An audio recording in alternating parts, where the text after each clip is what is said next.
رجعت لكم بفيديو عن مصارعين يبانوا لطاف على الشاشة وأحسن ناس في الدنيا وخلق عالي وبتاع، بس في الحقيقة إن هم دشملوا صحباتهم وضربوهم وراحوا القسم وفي اللي قتل كمان. عامل ليكوا صاحب على الايفون عايز تكسب، وصل الفيديو 20 لايك، ولو وصل 40 لايك النهارده اقتراح بالليل، وتعالى بقى نشوف المصارعين اللي قتلوا صحباتهم دول قتلوهم ليه ولا ضربوهم ليه. الدبليو دايما بتحكي ان هو قصص الابطال والاشرار، بس ساعات الاشرار الحقيقيين دول ما بيكونوش جوه الحلبة، بس دول بيكونوا في الكواليس والبيوت ورا الابواب المقفولة من الاخر. لان قبل ما اساميهم تظهر في عناوين البطولات والحاجات دي كلها، في مصارعين اساميهم اتصدرت عناوين تانية كلها اعتداء وحاجات زي كده. اول حد معانا وهتستغربوه قوي ستيف اوستن. لما جماهير تفتكر ستيف اوستن بتقول لك ده بقى البيره والازاز والحاجات دي كلها وحركات الستانر، بس الحقيقه ان في 2002 حصل حاجه غريبه قوي، ان البوليس جاله البيت بعد ما مراته اسمها ديبرا مارشال بلغت ان هو اعتدى عليها وقت خناقه، وحسب التقارير قالت كان في علامات ضرب وكدمات ووش وارم، وقالت ان اوستن ضربها كذا مره وبعدها خرج جري من البيت. ديبرا قالت للسلطات اوستن كان بيتصرف كانه مجنون، ده مش جوزي، وكان بيتقال ان هو تحت تاثير منشطات ومسكنات الالم، وكمان سلم نفسه هو بعدها شخصيا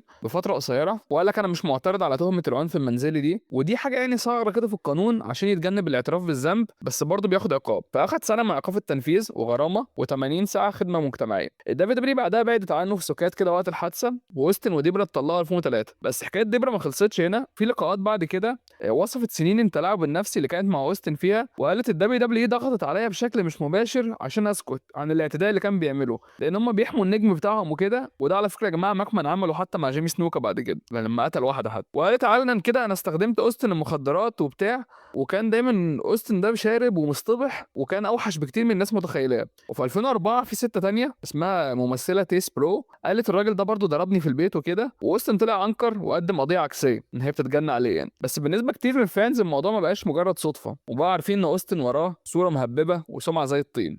واوستن نادرا ما بيتكلم عنها، بس ورق المحكمه وشهادات شهادات الشهود بيتكلموا عن نفسهم لواحد بنى مجده ان هو يعني الجامد اللي محدش بيهمه وكده، وهو الصراحه سلوكه وحش جدا وعنيف مع الستات. تاني حد معانا سكوت هول. ستيف اوستن ما كانش النجم الوحيد اللي اتلطخ بالدم والعنف والحاجات دي كلها، كان في مصارع اسمه سكوت هول معروف ان هو مغرور وكاريزما وبتاع، وكان واحد من اشيك الاشرار في التسعينات، بس بره الشاشه حياته كانت بتنهار. هو كان عنده مشكله في الكحول وكان مدمن، وفي 2012 كل حاجه انفجرت بشكل مرعب لما البوليس راح بيته في فلوريدا ولقى حبيبته عامله بلاغ اسمها ليزا هول بتقول الحقوني الراجل ده هيموتني، وقالت للظباط ده شرب كتير جدا واتعصب ومسكني من رقبتي. وحسب تقارير البوليس كان في علامات حمراء واضحه على رقبتها وتورم وعلامات خنق ان هو كان عايز كانه يخنقها ويقتلها. ولما الظباط سالوا المصارع ده قال لك انا والله بصوا انا شارب ومصطبح ومش قادر اقف في حاجه، وقالوا ان هو ما كانش متعاون خالص وكان عنيف معاهم هم. وليزا قالت انه حاول يجرها من العربيه بالعافيه وده خلاها تقع. طبعا اتقبض عليه على طول واتهم بالعنف المنزلي رغم انه انكر كل حاجه، وقال هي اللي هاجمتني وهي اللي بترمي بالها عليا،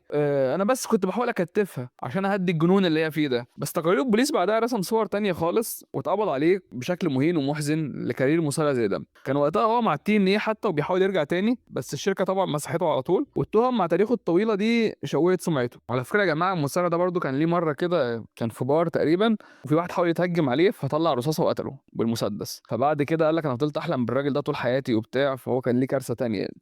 مين تاني معانا؟ جيري ذا كينج لولر. جيري لولر يبان راجل طيب ومسالم ومعلق كده في حاله وبتاع، وهو واحد من اشهر الاصوات في التاريخ، بس في 2016 سمعته اخذت ضربه قاضيه كده لما اتقبض عليه هو وخطيبته لورين ميكي برايد اللي كان عندها 27 سنه بسبب خناقه حاميه حصلت بينهم. من ساعه ما البوليس وصل والقصه كانت فوضى، البنت دي بدات تقول لك الراجل ده ضربني على دماغي وزقني على البوتاجاز ومنعني اخرج من البيت بسبب خناقه كلها غيره وكحول وحاجات زي كده، وقال لك انا الضحيه يا سعاده الباشا، والبت دي بترمي بلاها عليا وكانت هي اللي شاربه وخربشت وشي ورمت عليا شمعه وهددتني انها تقتل نفسها لو قربت لها. ولما الظباط بداوا يحققوا يعرفوا مين الصح ومين الغلط، الاتنين كان عليهم علامات اصابه، يعني واضح ان كل واحد ضرب التاني، فكان صعب يحددوا مين اللي ضرب مين، فقبضوا عليهم هما الاثنين واتحطوا في السجن ليله واحده. والتوقيت ما كانش ينفع بقى يبقى الاسوأ للدبليو دبليو اي، لان هو كان شغال اصلا معلق في الشركه، فالشركه على طول وقفته وقالت ان احنا ما بنسامحش العنف المنزلي وده ضد اي حقوق انسانيه. وقتها كان باين ان تاريخ لار في الدبليو دبليو انتهى، بس بعد اسابيع قليله الطعم اتشالت وده خلى الجدال يزيد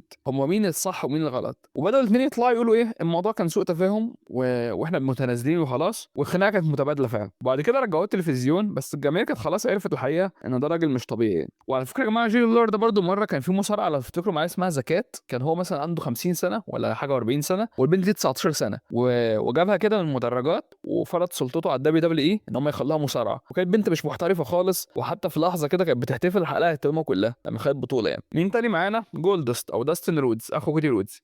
جولدست برضو معروف ان هو كان مصارع غريب شويه، في نص الالفينات كده دخل في دوامه وسنين من الوجع وادمان المخدرات وعدم الاستقرار النفسي. في ابريل 2005 الانفجار نفسه حصل لما كان في التي ان ايه واتقبض عليه بتهمه الاعتداء الزوجي، بعد ما اتقال ان هو ضرب حبيبته في فندق، والبوليس جه بعد ما الشهود شافوه فعلا بيضربها وكده وقت الخناقه، واتحبس على طول وطلع بكفاله. بس بعد كده كان اخطر، القاضي قال له انت هتعيش بعيد عنها امر وتبعد عن المخدرات والكحول. ووقتها الصوره كانت سودة قوي، ازاي راجل واعد جدا وكاريره حلو كده وبينهار في لحظه. فالتي ان ايه على طول بعدوا عنه واتقبض عليه من صاحبته وكده، ده خلاها سمعته مشوهه. وبعدين داستن اتكلم في الفتره دي وقال لك انا كنت مدمن مسكنات ومخدرات لدرجه ان انا والله ما قادر اميز الصح والغلط، وانا كنت ضايع فعلا، مجرد قشره الفنان كده الجماهير حبته. وعلى فكره يا جماعه داستن كان دايما في الظل، مره ورا تاريخ ابوه الاسطوري اللي هو داستن رودز، وبعد كده ورا نجاح كودي رودز، وعمره ما تنجم او خد لحظته، رغم ان على فكره كان ليه ماتشات ضد ذا شيلد هو وكودي ضد الشيلد كانت حلوه جدا، والراجل ده بيعرف يلعب يعني. مين تاني معانا؟ وده اللي قلت لكم في نص الفيديو، جيمي سنوكا، وهنقفل بيه الفيديو النهارده ونبقى نعمل جزء تاني. اوكي. جيمي سنوكا يا جماعه القضيه دي مظلمه قوي، لان فيها الدبليو دبليو بتتستر على جريمه قتل. تاريخ سنوكا مع العنف ما كانش اشاعه، ده كان متوثق سنه 83 قبل المأساة اللي اتشهر بيها بكام شهر. سنوكا اتقبض عليه بتهمه ان هو ضرب حبيبته نانسي ارجنتينو في فندق في نيويورك، والضباط قالوا ان سنوكا مسك نانسي من شعرها رماها في الحيطه بتاعه الفندق وفضل يحك وشها فيها من كتر الكدمات والاصابات، وقال لك تبريره لده انها ضايقته. ونانسي بعد كده وقعت ورقه وطلبت ان هو ما حدش يكلمها، قفلت القضيه يعني تنازل يعني. بس الكابوس كان لسه بيبدا وقتها، لان بعدها بكام شهر كده حصل الكارثه بجد. سنوكا طلب الاسعاف وقال لهم الحقوني حبيبتي نانسي دي ماتت، ببص عليها مش لاقيها. فراحوا الفندق على طول لقوا فيه اكتر من 24 جرح وكدمه بما فيهم دماغها وجسمها، البنت اتشوهت يعني، وبعد ساعات ماتت. فقال له سنوكا انت ايه اللي انت عملته ده؟ مستحيل تكون البنت دي كده صحيت الصبح لقيتها كده. قال لك والله هي وقعت على الرصيف ووقعت في الصاله وخبطت في الكرسي واغمى عليها، فمفيش حاجه كانت منطقيه من الهبل اللي بيقوله ده. فكان واضح انها جريمه قتل. فالقضيه اتقفلت خالص، وماكمان حاول يتستر عليه باي طريقه لان ده نجم بيبيع وكده. في 2015 بعد تحقيقات جديده، لو بعد مثلا تتكلم في 30 سنه ولا حاجه، سنوكا فعلا اثبتوا عليه ان هو اللي قتلها، والادله بقت رسميه سنين بقى ان هو